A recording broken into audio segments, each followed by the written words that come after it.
Hello and welcome to Miles to Go. I'm Miles O'Brien. On this edition, the Madhouse Effect. It's where we are in the world right now as we systematically ruin our planet, our fragile little home, that pale blue dot, as Carl Sagan put it, in the infinite black void. Our little spaceship. We're soiling it in a big way, and we're ruining the climate. We do this even though the science is overwhelming that climate change is real, existential, and largely caused by our addiction to fossil fuels. Those are facts, folks. Can't deny them. Well, you can deny them, but you're not very smart if you do that. I really worry about what life is going to be like for my children and their children. It really keeps me up at night. So why is all this happening? Well, as any reporter worth his or her salt will tell you, always follow the money. It's all about short-term greed, folks. We have a fossil fuel industry willing to line its pockets in the short term without caring a bit that it might lead to nothing less than our extinction. Think about that. That is the power of greed, isn't it? It is indeed a madhouse. And there's a new book that invokes that term and in a very interesting way lays bare the hypocrisy, the obfuscation, and the outright lies of those who deny this reality. It's called The Madhouse Effect, How Climate Change Denial is Threatening Our Planet, Destroying Our Politics, and Driving Us Crazy. Good title, right? It's written by two towering figures in their respective fields, Michael Mann and Tom Toles. Now, Mann is a climatologist at Penn State University who has made some very significant contributions to climate science over the years, including a milestone paper that he co-authored in 1999 that reconstructed global temperatures over the past 1,000 years. The graph rises sharply along with the advent of the Industrial Revolution. It looks a little bit like a hockey stick. Michael Mann is also a great science communicator. He teamed up on this book, and this is where it gets a little ingenious. He teamed up with Tom Toles, who is one of my favorite political cartoonists. Toles is at the Washington Post, as you probably know. He sits in the chair, or I guess maybe it was a throne, occupied for so many years by the legendary Herb Block. In 1990, when Toles was working in Buffalo, he won the Pulitzer Prize for his work. He has an uncanny talent for capturing the absurdity of those who deny climate change, and he's really fired up about it, as Michael Mann is, and as I am. I caught up with the two of them at the 2018 Annapolis Book Festival in April. We did a conversation about their book, which aired on C-SPAN, and there's a link to that, if you'd like to see it, on the webpage at milesobrien.com. The Annapolis Book Festival is hosted at the Key School, and the only quiet place for us to talk during that madhouse of a day, if you will, was an elementary school classroom. We should tell you we're sitting on seats designed for a second grader right now. So we won't talk down to you, but we are down, literally. So thanks, guys, both of you, for being with it. Give me the origin of the book. How did this begin? Where did this idea come from? Go ahead, Michael. Yeah, thanks, Miles. It's great to be with you here.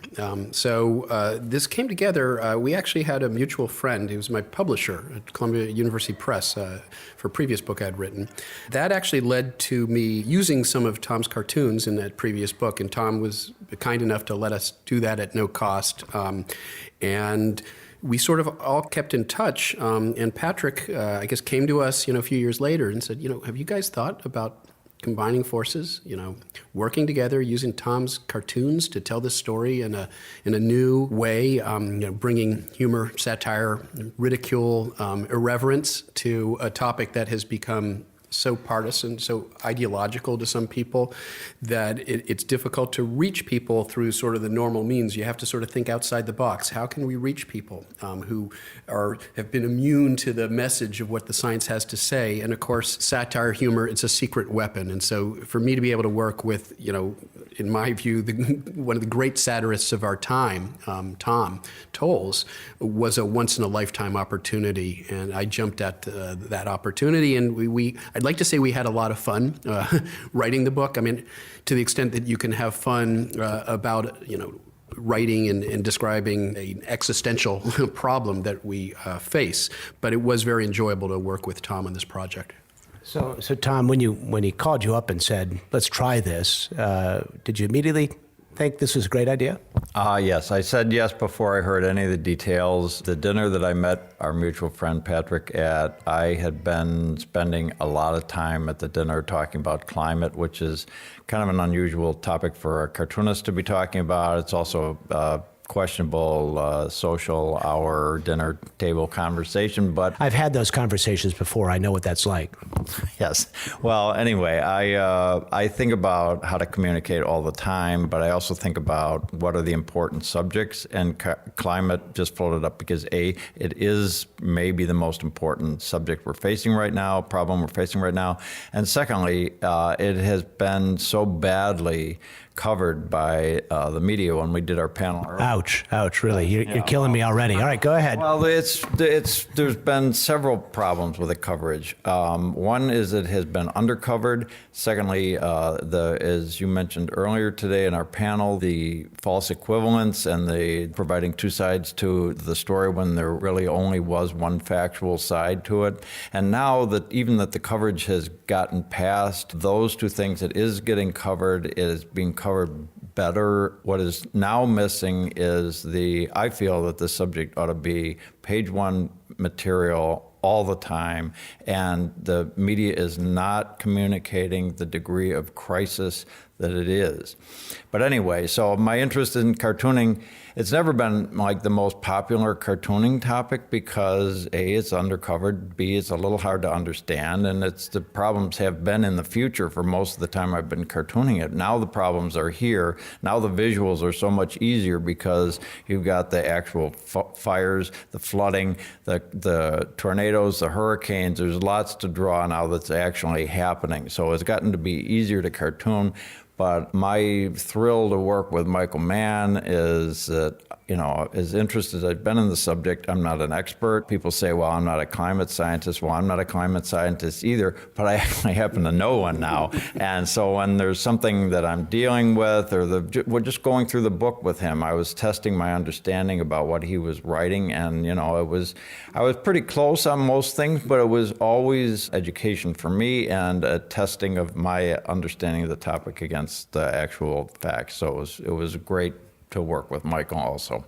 So at least on paper, what you have here is a melding of right and left brain here, right? The scientist meets the artist, and in theory, that can be a very powerful thing. I'm curious from your perspective, Michael, as a scientist, I know you've been forced into the public domain because of your work, and I assume over time you get kind of used to being in the fray. But when you're trying to reach the general public, what do you try to keep in mind? I know a lot of scientists struggle with trying to be true to their work. Sometimes they can't filter or edit out what they've done and share it in a way that's cohesive and coherent to people. And yet, the other side of it is you don't want to mischaracterize what you do. Do you struggle with that? Yeah, and it's a real interesting learning process to be somebody who's trained within the culture of science. And then you go out into the real world, whether you choose to do so or you're forced into the spotlight, as I was back in the late 1990s when our hockey stick study first appeared. And you learn that the rules of engagement are actually very different in the scientific world and in the public sphere. And there are so many examples of how scientists, the way we tend to frame things when we're talking to our fellow scientists is actually antithetical to the way that communication experts tell you should be framing things. For example, we lead with the uncertainty. We love to talk about what we don't know and what the uncertainties are because as scientists, that's where we spend our time, at that horizon. And yet when you're speaking to the public, you want to start, with what we do know. You want to make sure that they don't tune out immediately. You start talking about all the uncertainty and we don't know anything, and then they flip the channel. So you lead with what we do know. What's the conclusion? What's the bottom line? What's the one thing you want them to come away with? And you can layer that if you have the opportunity in nuance and context, if you have time to go into the details. But you have to think about what is it that I really want people to come away with. You've got to get away from using jargon, which scientists are used to speaking in jargon.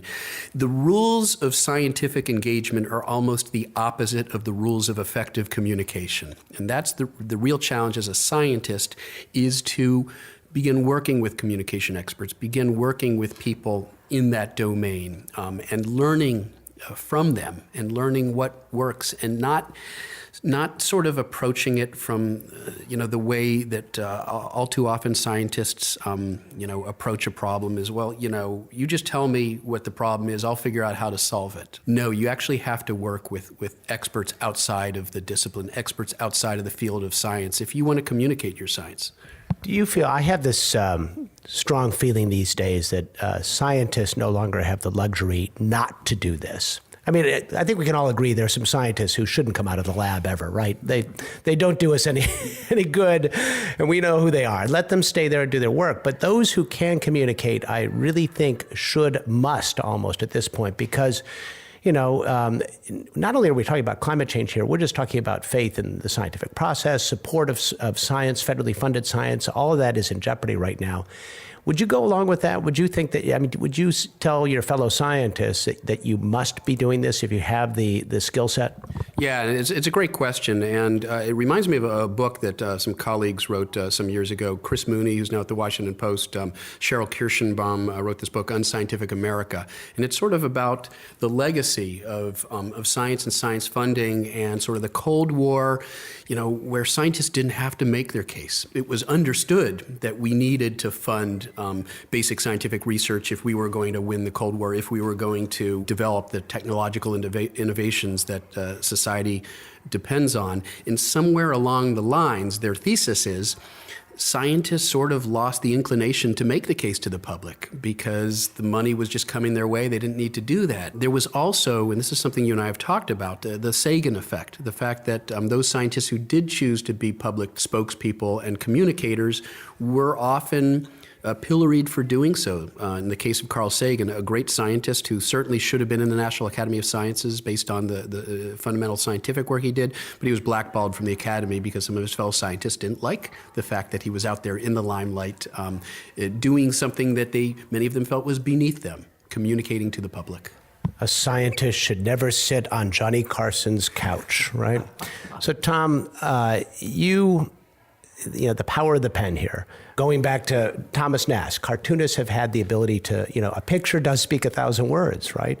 When you're talking about climate change, are you particularly challenged as an artist to come up with ways to symbolize it? I noticed you, in one of your cartoons, you had something that looked like the love child of Shrek and Jabba the Hutt as climate change. But it's hard. This is the same struggle I have, doing TV pieces. It's big, it's amorphous, it's slow moving. What is it? And do you have a hard time putting it into a cartoon?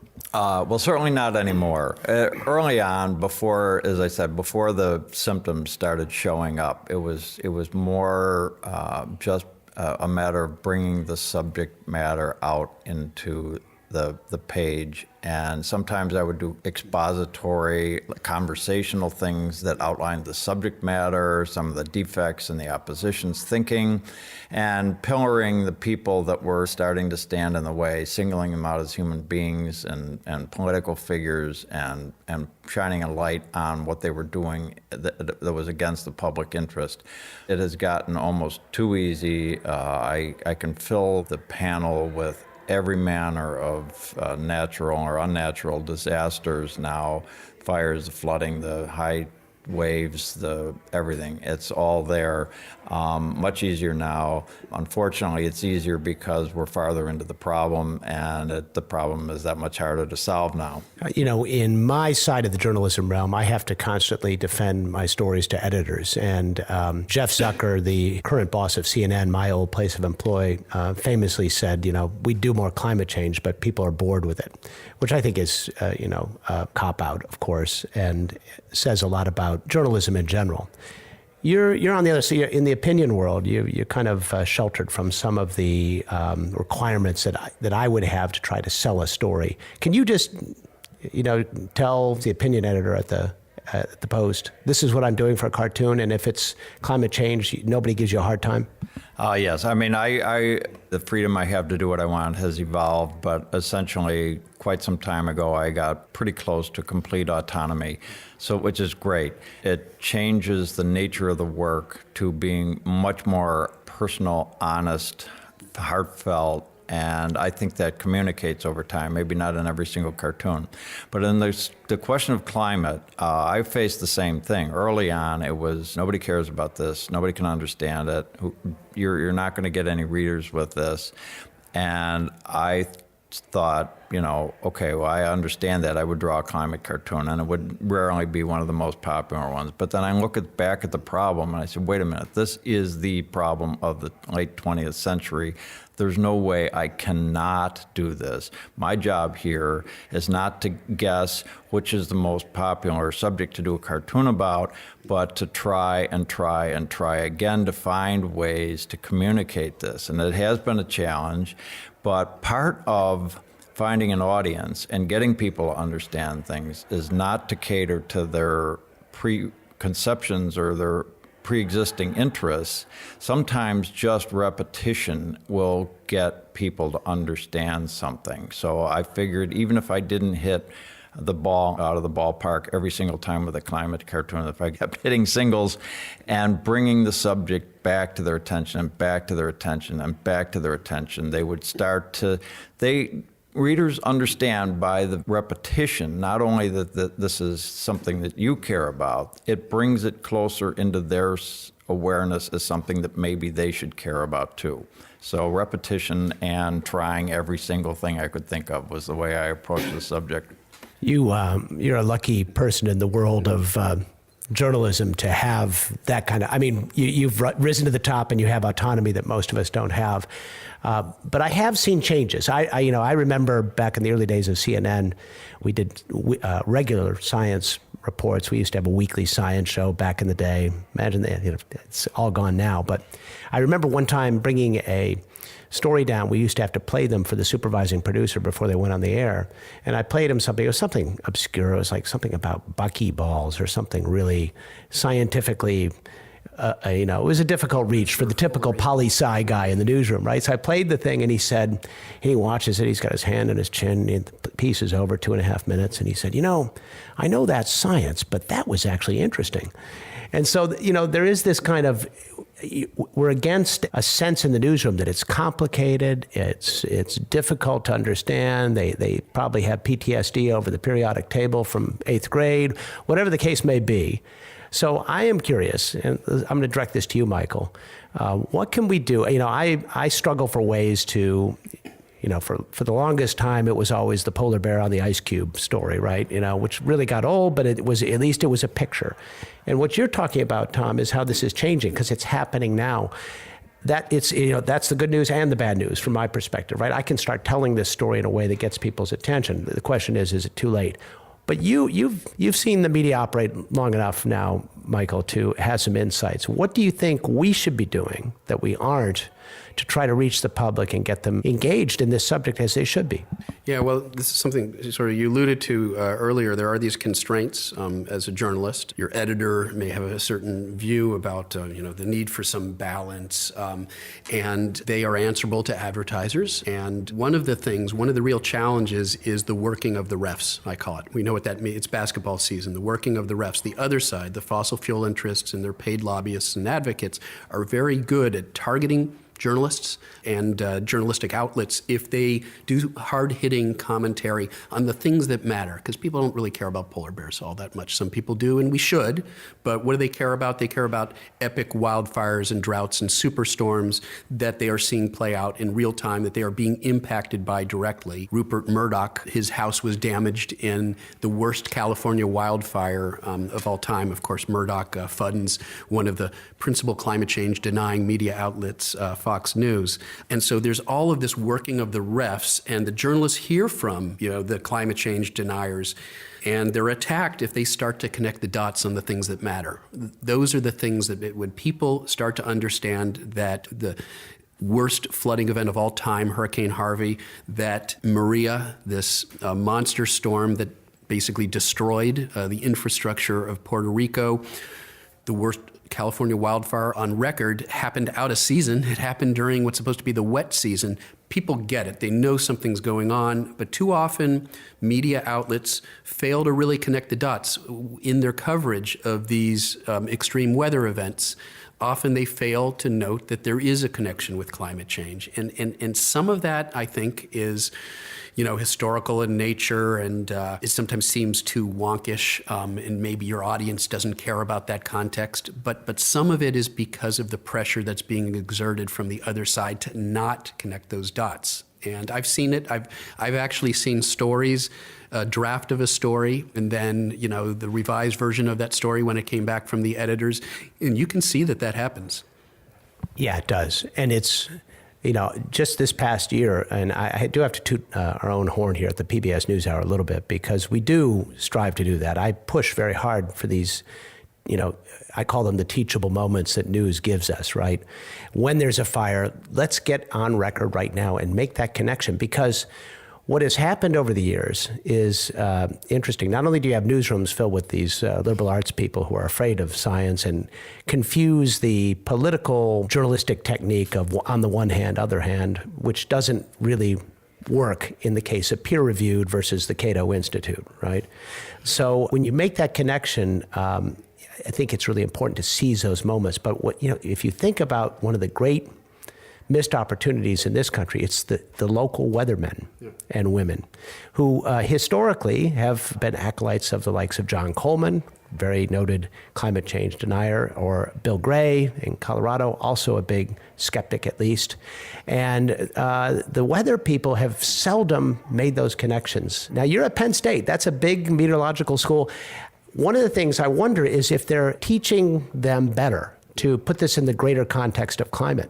And I will take some responsibility. Our program, at one point, 25% of all broadcast meteorologists in the country had come through our program, one of the oldest programs in meteorology at Penn State University. And we had climate change contrarians on the faculty that helped create this generation of contrarian weather people, meteorologists. So there is that historical context. And then there's just the fact that if you're studying the day-to-day fluctuations in the weather that are so large in their magnitude, it can be difficult sometimes to appreciate the more subtle background changes that are climate change, that represent the shifts in those weather phenomena. As we said earlier, that's changing now because the extreme weather events that we are seeing now so clearly have the imprint of climate change that there's a natural opportunity to connect the dots. But for these historical reasons, our best messengers when it comes to the science of climate change, broadcast meteorologists around the country who have almost a personal relationship with their viewers. There's a connection there. People trust their local weather person, and there's a real opportunity to educate. But if it's too heavy-handed, people tune out. They want to know whether or not they have to bring an umbrella to work tomorrow, not climate change. And so there's a real skill in finding a way. And you guys at the NewsHour do that very well, and I want to thank you for being a shining, exception to the rule. The rule is to not connect those dots because it can be difficult to do. There are ways to do that, and the broadcast meteorology community has really come a long ways, in part because there are groups like Climate Central, which is an organization that has spearheaded this effort to help educate meteorologists, broadcast meteorologists, on how to provide that context in a way that's natural, that works. It doesn't seem forced and communicates the reality. Yeah, you have people like Marshall Shepard running the American Meteorological Society who gets it. He understands the difference between weather and climate. I think he said, he had a great analogy for me. I don't know if you'd agree with it. He said, weather is your mood, climate is your personality. That's one of those analogies that, I'm always looking. What's that? It's a great analogy. I use that myself, and I do believe that I heard it from Marshall. It's a good one. All right, so Tom, how when you look at the other side of the house, the non-opinion side of the Post, and I'm putting you a little bit on the spot, but since you have such autonomy, you can say what you want. Do you see better reporting, more reporting, Since the ownership change at the Post, I think the quality has been pretty good. But we are in a world where, there used to be an 8-person science unit at CNN. I was a part of that. It's no longer. And science units, people who are kind of devote their careers to really understanding these concepts and finding ways to, talk about the mood versus the personality, ways to relate it. There aren't many people doing that anymore professionally in the mainstream, popular media. Do you see much movement where you sit at the Post? I think the Post has been fairly strong on climate in the time that I've been there since 2002. They got off to a pretty good start, maybe not a start, but a pretty good base with Juliet Elperin, did some wonderful climate work, and Chris Mooney is doing some great stuff now. My complaint now with the Post coverage in particular and media in general is twofold. My complaint is not with the stories, the factual matter and presentation within the stories. I think it's frequency and intensity. As I said before, this is a crisis. It is factually a crisis, but we are not. Treatment, placement, frequency of stories is part of the message of what is important. And when the climate story appears, like in the print edition on page 4 or 5 instead of on page 1, when it's presented as here's another collection of facts, but without the sense of crisis. When there is a disaster, I would want to see a prominent box with every disaster story that asks the question, is this what we are creating for ourselves here and now? Go through the list of similar disasters that have happened, potential disasters that could happen, and treat it like a crisis. And the second thing that I would ask for in coverage is the Post's unofficial motto, follow the money. The story of climate is not just science, it is players. And these players are aggressive. They are using money to distort the coverage. And I want to see those players named, their funding, who they fund, how this has happened. This did not just happen. It's the tobacco story all over again. They're selling doubt, they're selling confusion, and they're selling things that are not true. For the media to lie down in the face of this and not call it out is dereliction of responsibility. And even if they have to step outside, as Michael has, from their traditional comfort zone to communicate what has actually been happening, is a mandate for media to be able to look at themselves in the mirror and say, we are doing our jobs to educate the American people so they can participate meaningfully and effectively based on fact in their own government. And we have veered so far off this natural, needed, healthy sense of how a democracy works, and the media has a role, and they have not fulfilled it. So is it a simple question, and I'll let you weigh in too, Michael, but is it a simple question of resources? Imagine the number of reporters covering politics at the Post versus those covering science. But, part of it is the people who cover politics. I watched all those nauseating debates at times, right? And I think there might have been one question throughout all of them on the subject of climate. So political reporters can't get off scot-free here either, just because I'm not the science guy.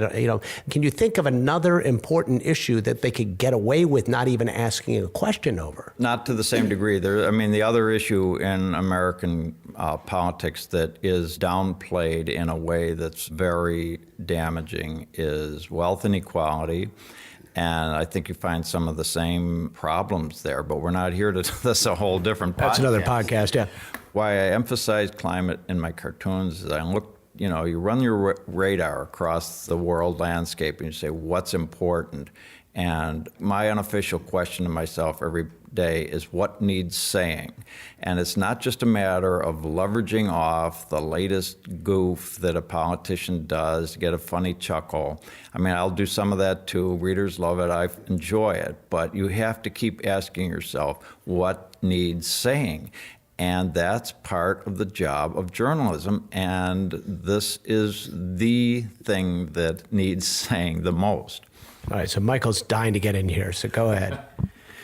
Well, I was just going to say amen. I'm not normally at a loss for words, but I think, Tom has very succinctly described the predicament. I do think things are changing, and something we talked about earlier. There is now this movement away from a false balance where, the media feels like they need to put a member of the Flat Earth Society along with a NASA astronaut. We don't do that, and yet we used to do the same thing when it came to climate change, contrasting, the overwhelming voice of the scientific community with some fossil fuel, funded lobbyist. And the media is getting away from that. I think the challenge now is what Tom alluded to before. This is an A1 above the fold story. And the excuse that, the public isn't interested in climate change, that's only true if the problem isn't framed for the problem it actually is, because it turns out that the national security catastrophes that we are dealing with today, the Syrian uprising, ISIS, and there was a presenter at this conference earlier who talked about how the Syrian uprising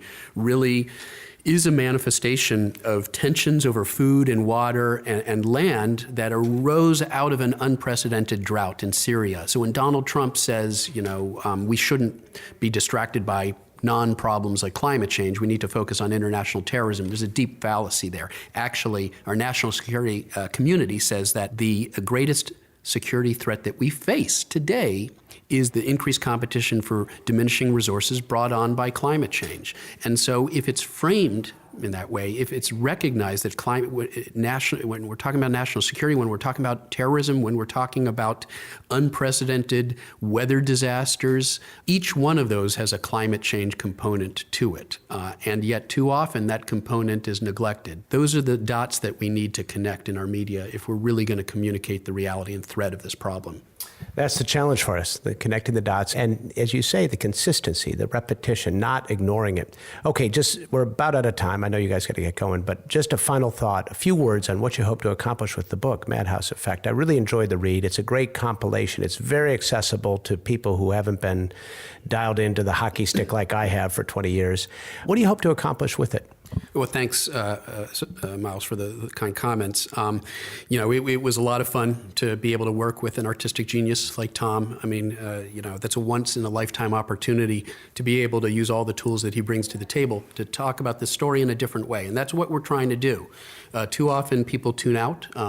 If you try to barge through their front door with graphs and equations, they tune out. And we need to find new ways of talking about this problem. Side doors that we can approach people who are, unconvinced that the problem is even real. Often that grows out of sort of an ideological, sort of tribal, sort of identity. When it comes to climate change, it's become a politically divisive issue. So you're not going to reach those folks through the usual sort of approaches. You need to find a new way to do that. And frankly, I think humor and satire is a secret weapon. I think people lower their guard when you approach a problem using humor, using satire, and using ridicule where it's appropriate, being irreverent. I think there's an opportunity to reach people who have thus far been unreachable on this issue. I think it's the same reason that, the hardest hitting commentary in the Washington Post is Tom's cartoons, and the hardest hitting commentary on television today is Stephen Colbert. It's because there's a license that comes with presenting things with humor and satire that allows you to talk about topics that otherwise are considered too politically divisive, and climate change has become one of them. I'd put John Oliver in that category as well, with the 97 scientists versus the 3, which I thought was just perfect. Tom, just takeaway thoughts on what you hope to accomplish. I agree with Michael. The overt reason and hope for the book is to present the subject matter in a somewhat different way, to disarm and engage the reader simultaneously with a different take on it, to open a new door into the subject, and through that to move the public another step forward. It's not going to be the one thing that changes everything, but the problem has been so difficult and so ignored that you look for every single opportunity. That's why I said yes to this project before I'd heard any of the details. What I heard when I was hearing the pairing, I said, this might help. sign me up. I didn't care. I didn't ask how much money there was in it. I mean, you're not going to make a zillion dollars on something like this. Anyway, it didn't make any difference. I wanted to do it, and I enjoyed every minute. The other thing I would say, just as the accumulation of carbon dioxide in the atmosphere is a slow killing of the planetary health, the subtext of the book is the slow accumulation of dishonesty and outright lying in American politics. The book is not overtly about those things, but it's definitely a huge part of the story, and that is not limited to the subject of climate. It's something that is infesting our whole democratic system, and it's infecting every other subject to a greater or lesser degree. And to the degree we can highlight that process of the destruction of truth as an idea, that is also another hope that I have had for the project. Excellent. More to come on all of this. Class is dismissed. Mrs. Beagle's second grade class time is up. There will be a quiz on this later. Tom Toles, Michael Mann, thank you so much for your time. I highly recommend this book to you. I've read just about everything on this subject, and this one is maybe one to give to skeptics you know who might be rethinking their opinions on all of this. I have gotten to the point now where I don't try to debate this issue with outright deniers. It's just a waste of time. It is maddening to read it, and it is so frustrating that it even has to be published in the first place. The fact that we're still debating settled science by some of the world's greatest minds in their fields just irks me. Those of us who lose sleep at night over this issue just need to keep chipping away at this, one person at a time. For me, one story at a time. For Michael Mann and Tom Toles, maybe one book at a time. Whatever it takes. Eventually, the fossils, if you know what I mean, will die off, I suppose. Young people are not so easily confused by all this nonsense. They see the problem, they understand the consequences, and they seem ready to tackle it. I just hope we don't hand it to them after it's too late. Again, the book is The Madhouse Effect: How Climate Change Denial is Threatening Our Planet, Destroying Our Politics, and Driving Us Crazy. If you'd like to see how our conversation played out at the Annapolis Book Festival, it's on C-SPAN, on their site, and we'll have a link for you at milesobrien.com. Hey, while you're there, sign up for our newsletter. Once a week, simple email, and you'll be up to date on all the stuff we're up to, which amounts to a fairly good compilation of what's going on in the world of science and technology. Sure would appreciate it if you would rate and review this podcast. We're still in the process of growing it. It's a slow and steady one. Thanks for listening. I'm Miles O'Brien, and this has been Miles to Go.